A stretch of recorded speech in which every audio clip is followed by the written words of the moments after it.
ایرو بویرکی گلکی جدا چید با بویرک فلکیه گردونیه چیه هیف گلکی نزدیکی عرده دبا هیف دبا هیورون بنیرن کامیره نبا هون دبینن اف هیورونه گلکی نزدیکی عرده دبا و دویجوارا بیجم جسدی سی جه حجم خواه مزنتر دیار دبا جسدی 15 جی روناهی آوه زیده دبا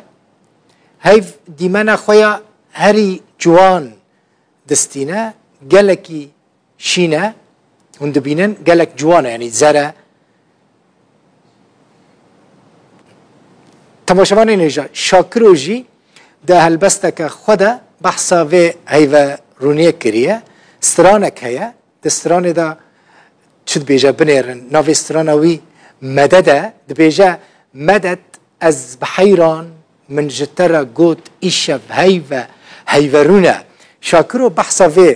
هیوه کریه هون دبینن اف دی هیف گلکی نزیکی عرده بویه و جبروی کیجی جه حجم خو مزنتر بویه گلکی جوان دیار دبه بویه وکه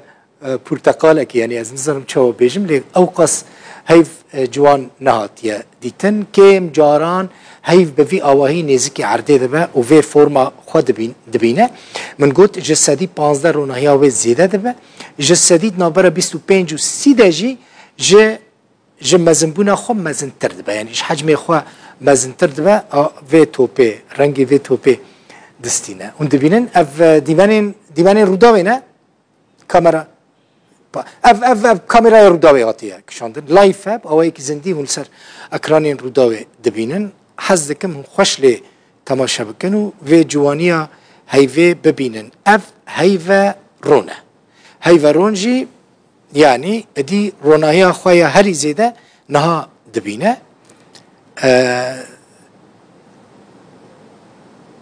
اوه زندیه و لی تماشا دکن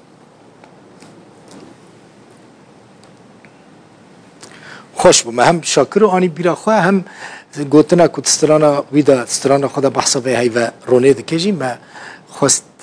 گلک هست دکارم بیجن اف ناوی و هیوه و روژه ده چیه هیوه رونه